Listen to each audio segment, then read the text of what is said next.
옆에 분하고 한번 다시 한번 인사하겠습니다. 예수님 부활하셨습니다. 인사할까요? 오늘 부활절 아침입니다. 그래서 또 이 자리에 함께한 여러분을 진심으로 환영합니다. 사람은 누구나 죽음을 두려워할 수밖에 없습니다. 죽음이 무서운 가장 큰 이유는 누구에게도 예외가 없기 때문입니다. 성경은 이야기합니다. 한 사람은 태어나면 반드시 죽게 되어 있다. 히브리서 9장 27절에 이런 말씀이 있습니다. 한 번 죽는 것은 사람에게 정한 것이고 그 후에는 심판이 있다. 성경은 이렇게 이야기합니다. 우리 인간이 아무리 애쓰고 아무리 노력해도 우리 죽음의 문제를 해결할 수가 없습니다. 여러분, 아무리 잘나도 죽습니다. 아무리 똑똑해도 죽습니다. 아무리 돈이 많아도 아무리 권력이 있어도 죽음 앞에서 무력한 사람들입니다. 그렇습니다. 그러기에 우리는 죽음을 두려워합니다. 죽음을 무서워합니다. 예수님께서도 죽으셨습니다. 십자가에 달려 죽으셨습니다. 옆구리에 창을 찔리셨고 물과 피를 모두 쏟으시고 죽으셨습니다. 그리고 무덤에 장사되었습니다. 예수님은 죽음 앞에서 저와 여러분과 똑같이 무기력해 보였습니다. 그래서 정말 예수님이 죽음으로 모든 것이 끝났다라고 생각했습니다. 왜냐하면 우리는 그것이 상식이기 때문에 그렇습니다. 죽으면 끝나는 것입니다. 죽으면 어떻게 할 방법이 없는 것입니다. 예수님께서는 골고다 언덕에서 십자가에 달려 죽으셨습니다. 그래서 한 인간으로 보면 예수님은 그 죽음으로 끝난 듯이 보였습니다. 그런데 놀라운 일이 벌어졌습니다. 바로 예수님께서 다시 부활하신 것입니다. 죽음 권세, 무덤에 그 장사되었던 예수님께서 사망 권세를 깨트리시고 부활하신 것입니다. 그래서 전 세계의 많은 교회들이 오늘 이날 부활절을 기념하여 하나님께 예배를 드립니다. 특별히 오늘 본문 우리가 함께 읽은 마태복음 28장은 예수님께서 부활하신 첫 새벽의 장면을 기록하고 있습니다. 예수님께서 안식일이 지난 첫째 날, 그날 새벽에 예수님께서 부활하셨습니다. 예수님의 부활을 처음 만났던 사람들이 누구냐? 한 여인들입니다. 오늘 본문을 보게 되면 여인들이 예수님의 장사된 무덤으로 갔다라고 성경은 기록하고 있습니다. 우리 28장 1절을 한번 읽겠습니다. 마태복음 28장 1절을 읽겠습니다. 1절을 읽겠습니다. 시작.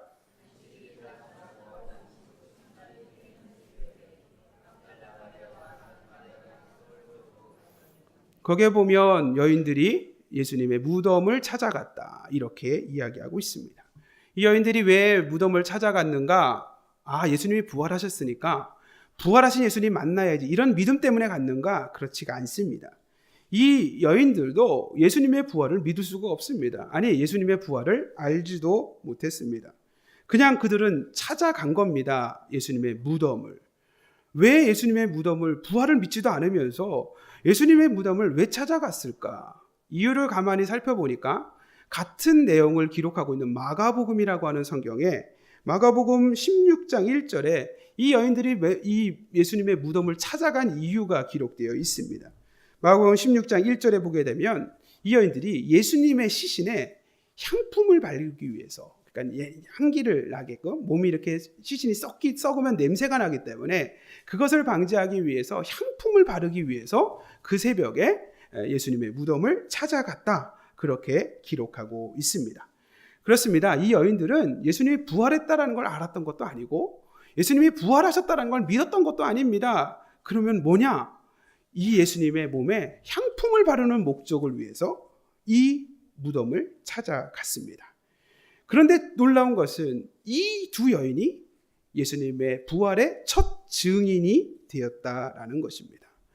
부활의 이 기쁜 소식을 가장 먼저 듣는 인류 역사에서 가장 빛나는 두 사람, 그 사람이 바로 이 여인들이 되었다. 성경은 그렇게 이야기하고 있습니다. 믿음이 대단해서 예수님 부활하실 거야, 부활하신 예수님을 만나야지, 이런 믿음이 있어서 간 게 아니라는 거예요. 그런데 한 가지 분명한 건 이 여인들은 예수님을 사랑했습니다. 예수님을 사랑했기 때문에 예수님이 돌아가시고 예수님의 시신에서 나는 냄새마저도, 그 냄새를 역하게 하는, 세상 사람들을 역하게 하는 그 냄새마저도 좀 바꾸기 위해서 향품을 들고 이 여인들이 찾아간 것입니다. 놀라운 것은 믿음 때문이 아니라 사랑 때문에 찾아간 이 여인들, 인류 역사에서 예수님의 부활에 가장 중요한, 가장 먼저 그 부활의 증인이 되는 복을 누리게 되었습니다. 그렇습니다. 이 여인들은 분명한 것은 놀라운 믿음이 아니었습니다. 놀라운 사랑이었습니다. 이 여인들은 예수님에 대한 놀라운 사랑이 있는 사람들이었습니다. 예수님에 대한 놀라운 의리가 있는 사람들이었습니다. 그러기에 이 여인들은 그 무덤을 찾아가게 되었고, 그 결과 부활의 첫 증인이 될 수 있었습니다. 예수님을 사랑하는 것, 그것은 부활의 첫 증인이 되었다라고 하는 이 의미와 연결해 보면서 우리에게 주시는 영적인 메시지가 있다, 이런 생각을 해봅니다. 부활이라고 하는 건 우리가 이성적으로 아무리 생각해도 이해하기는 쉽지가 않습니다. 죽은 사람이 다시 산다? 상식적으로 설명하기가 참 어려운 것이 부활입니다.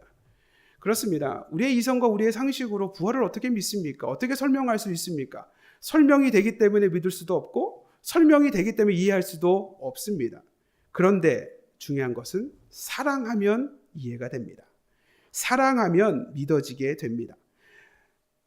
사랑하게 되면 부활이라고 하는 것이 믿어지고, 사랑하게 되면 그 부활을 확신하게 됩니다. 그런 면에서 예수님을 사랑했던 이 여인들이 부활에 가장 먼저 증인이 될 수 있었다, 이것은 분명히 의미가 있다, 이런 생각을 하게 됩니다. 사랑하는 성도 여러분, 사랑하면 믿을 수 있습니다. 할렐루야. 사랑하면 믿을 수 있습니다. 사랑하면 이해가 됩니다. 사랑하면 확신이 생깁니다. 사랑하는 사람들에게 나타나는 반응 세 가지를 한번 정리해 봤습니다. 첫 번째는, 사랑하면요, 공통적으로 나타나는 반응 하나가 뭐냐면 두려움을 이겨냅니다. 안식 후 첫날 새벽에 이 여인들이 예수님의 무덤을 찾아갔다, 이렇게 성경은 기록합니다. 우리가 이 땅을 살면서 우리 인간들이 느끼는 두려움이 한 두 가지가 있는 것 같습니다. 첫 번째는 두려움의 시간이 있습니다. 그것은 바로 어두운 것입니다.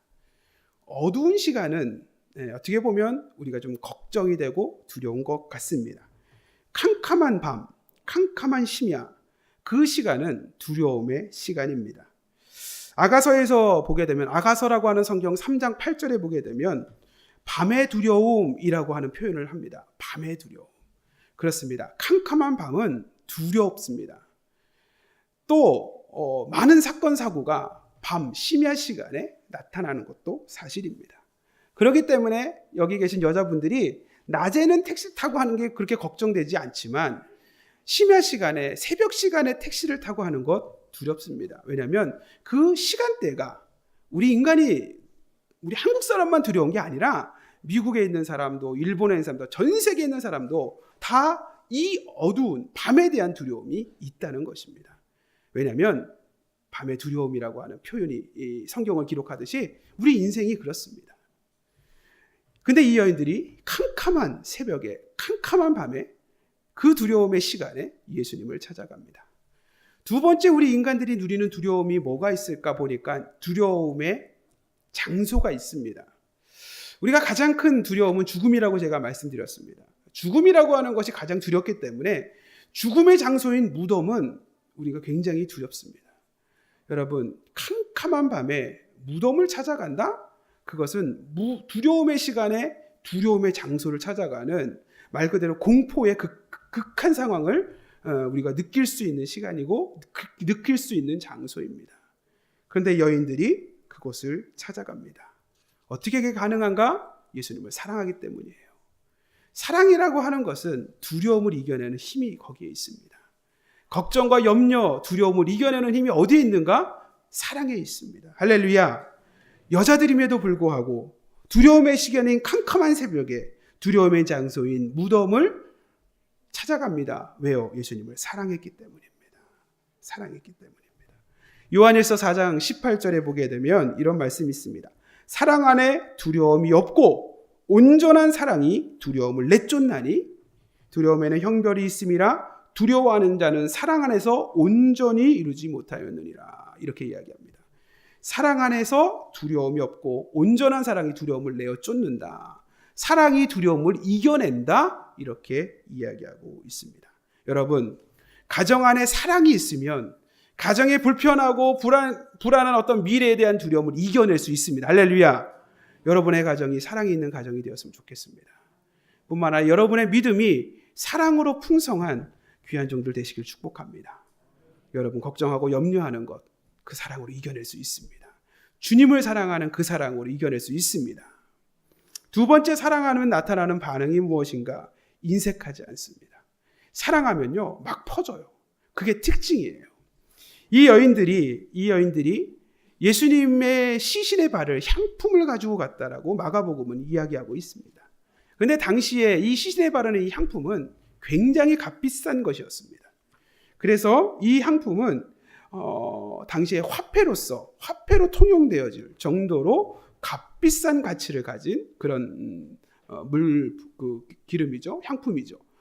그런데 엄밀히 생각해 보면 이 여인들이 향품을 가지고 갈 이유가 없습니다. 요한복음 19장에 보게 되면 니고데모라고 하는 그 밤중에 예수님을 만났던, 그러나 예수님의 거듭남이라고 하는 설명을 들었는데 그냥 떠나갔던 니고데모라고 하는 사람이 굉장히 부자였어요. 젊은 사람이었는데 이 사람이 예수님이 십자가에 달려 죽으시자 요한복음 19장에 보게 되면 뭐라면 모략과 침량 섞은 것을 100리트라쯤 가지고 왔다. 이렇게 이야기합니다. 모략과 침량, 이게 바로 그 향품인데 이것을 100리트라쯤 갖고 왔다는 거예요. 100리트라 갖고 왔는데 이것을 가지고 예수님의 시신을 쌀 때에 유대인의 장례법에 따라서 이 향품과 이 모략을 함께 세마포에 쌌다. 이렇게 이야기합니다.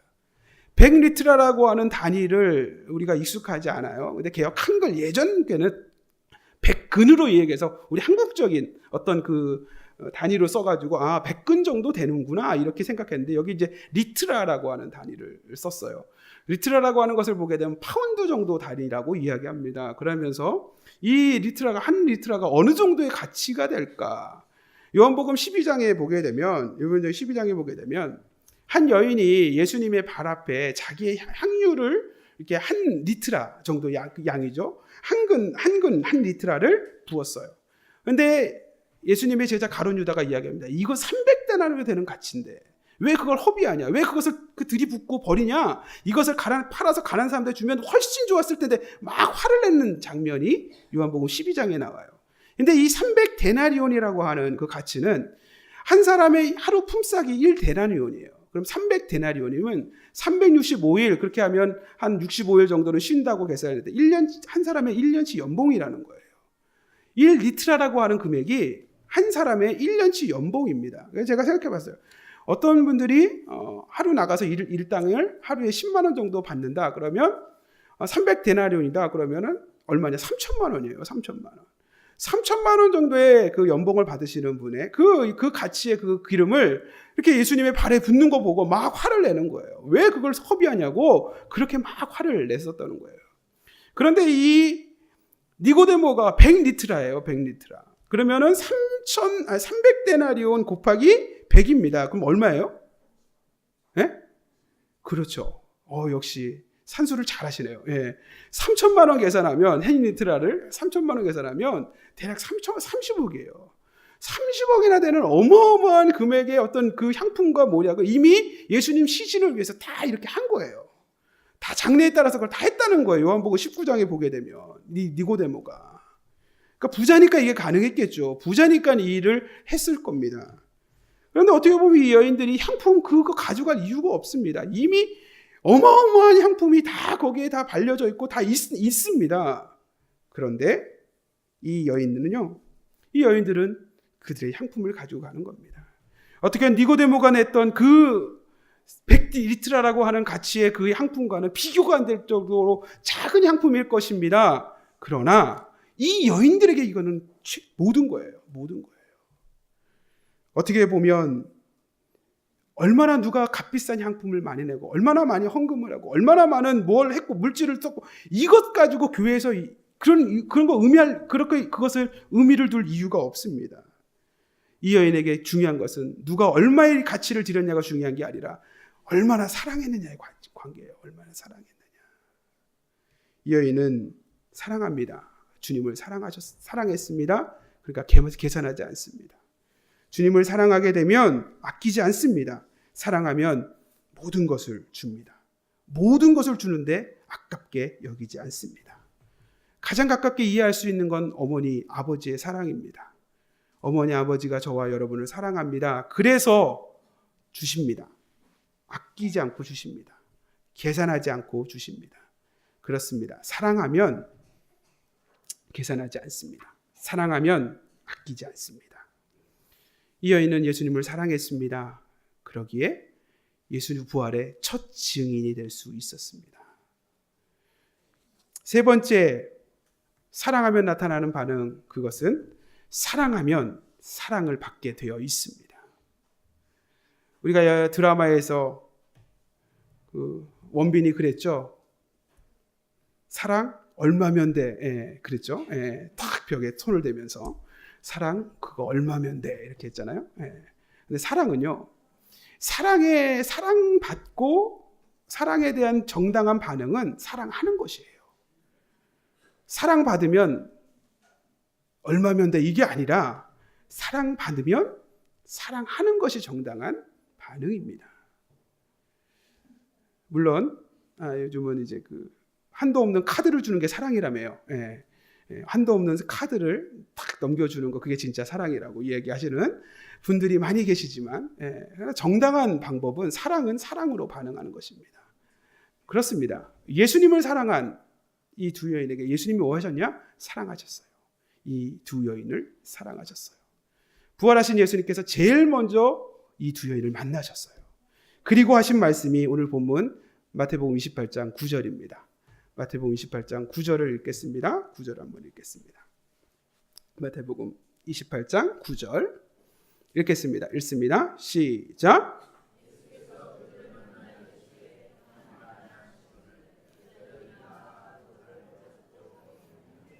예수님께서 가장 먼저 이 여인들을 만나십니다. 그리고 말씀하신 게 뭐냐? 평안하냐? 평안하냐? 그렇습니다. 저와 여러분의 삶 속에 평안이 있다면 살만합니다. 우리가 이 땅을 살아가면서 평안한 마음만 있다면, 평안한 생각만 있다면, 평안한 모습으로 살 수만 있다면, 돈이 많고 적음을 떠나서, 아파트의 사이즈가 크고 적음을 떠나서 그래도 살만한 겁니다. 주님께서 말씀하십니다. 내가 부활했기에 너의 삶이 평안해질 것이다. 할렐루야. 내가 부활했기에 너의 마음에 평안이 허락될 것이다. 그렇습니다. 예수님이 부활하셨기에 우리는 평안할 수 있습니다. 부활의 소망이 있기에 우리는 평안할 수 있습니다. 예수님 없는 세상, 돈이 많다고 해도 그렇게 평안하지 않습니다. 예수님이 죽어버린 신앙생활, 평안하지 않습니다. 예수님이 죽어버린 가정생활, 평안하지 않습니다. 도리어 큰 불화와 불평과 원망만 있습니다. 예수님이 사라져버린 직장생활, 예수님이 사라져버린 학교생활, 두려움과 걱정과 또 불만과 원망만 존재할 뿐입니다. 그러기에 예수님의 부활은 의미가 있습니다. 부활하신 예수님께서 사랑하는 두 여인에게 가장 먼저 하신 말씀, 평안하냐? 부활하신 주님께서 저와 여러분에게 가장 먼저 하시는 말씀이 그것입니다. 사랑하는 딸아, 사랑하는 아들아, 평안하냐? 예수님께서 허락하신 이 평안함이 부활의 아침에 예배드리는 저와 여러분에게 함께 하시기를 주님의 축복합니다. 부활하신 주님을 만나면 평안할 수 있습니다. 부활하신 예수님을 만나면 감사할 수 있습니다. 부활하신 예수님을 만나면 생활과 환경과 상황은 어렵지만 그 안에서 인내할 수 있고 소망할 수 있습니다. 그러기에 부활하신 주님, 그 주님을 사랑하는 저와 여러분 되었으면 좋겠습니다. 사랑하는 자에게 주님은요, 우리를 사랑으로 대해 주실 것입니다. 우리가 주님을 사랑하는 그만큼 우리를 사랑으로 안아주실 것입니다.